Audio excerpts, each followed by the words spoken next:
ಈಗ ಇಷ್ಟು ವರ್ಷದ ಜನಸೇವೆಯಲ್ಲಿ ನಿಮ್ಗೆ ಸಿಕ್ಕಂತಹ ರೆಸ್ಪಾನ್ಸ್ ಯಾವ ರೀತಿ ಇರುತ್ತೆ? ಪಾಸಿಟಿವ್ ನೆಗೆಟಿವ್ ಎರಡು. ಪಾಸಿಟಿವ್ ನೆಗೆಟಿವ್ ಆಗಿ ಬರ್ತಾ ಇರುತ್ತೆ. ಈಗ ಕೆಲವ್ರು ಹೇಳ್ತಾರೆ ಒಳ್ಳೆ ಕೆಲಸ ಮಾಡ್ತಾ ಇದೀರಾ, ದೇವ್ರನ್ನ ನಿಮ್ಮಲ್ಲಿ ನೋಡ್ತಾ ಇದೀವಿ, ನೀವೇ ದೇವ್ರು ಅಂತಾರೆ. ಇನ್ ಕೆಲವ್ರು ಅಂತಾರೆ ರೀ ದುಡ್ಡು ಮಾಡಕ್ ಮಾಡ್ತಿದ್ದಾರೆ ಅಂತಾರೆ. ಇನ್ನು ಕೆಲವ್ರು ಹೇಳ್ತಾರೆ ರೀ ಬನ್ರಿ ಯಾವ ಜನ್ಮದಲ್ಲಿ ಏನ್ ಪಾಪ ಮಾಡಿದ್ರು ಅನುಭವಿಸ್ತಾವ್ರೆ, ಆಮೇಲೆ ಇದೆಲ್ಲ ಏನು ಪಬ್ಲಿಸಿಟಿಗೋಸ್ಕರ ಮಾಡ್ತಾರೆ ಅಂತಾರೆ. ಆಮೇಲೆ ರಾಜಕೀಯಕ್ಕೆ ಹೋಗಕ್ಕೆ, ಆಮೇಲೆ ಸಿನಿಮಾದಲ್ಲಿ ಆಕ್ಟರ್ ಆಗಕ್ಕೋ ಅಥವಾ ಏನೋ ಮಾಡೋದಕ್ಕೆ ಅಥವಾ MLA MP ಆಗೋದಕ್ಕೆ ಏನೋ ಪ್ಲಾನ್ ಮಾಡ್ತಿದ್ದಾರೆ. ಈ ತರ ಒಬ್ಬೊಬ್ಬರದ್ದು ಅಭಿಪ್ರಾಯಗಳನ್ನ ಕೇಳ್ತಾ ಹೋದ್ರೆ ಸಾಕಷ್ಟು ಬೇಜಾರಾಗ್ಬಿಡುತ್ತೆ. ಸೊ ಎಷ್ಟೋ ಒಂದು ನೆಗೆಟಿವ್ ನ ಬಿಟ್ಟು ಪಾಸಿಟಿವ್ ನ ನೋಡೋದಾದ್ರೆ ಒಂದು ದೇವ್ರ ತರ ಪೂಜೆ ಮಾಡ್ತಾರೆ ಮೇಡಮ್.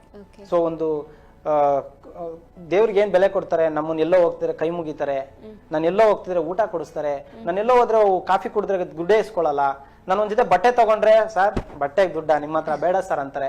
ಈ ತರ ಯೋಗ ಯಾರಿಗೂ ಸಿಗೋಕ್ ಸಾಧ್ಯ ಇಲ್ಲ. ನನಗೆ ಸಿಕ್ಕಿದೆ. ಇವತ್ತು ನಾನು ಎಷ್ಟೋ ಜನ ನನಗೆ ಬಟ್ಟೆ ಕೊಟ್ಟಿರೋದೇ ನಾನು ಹಾಕೊಳ್ತಾ ಇರೋದು. ಎಷ್ಟೋ ಕಡೆ ಊಟ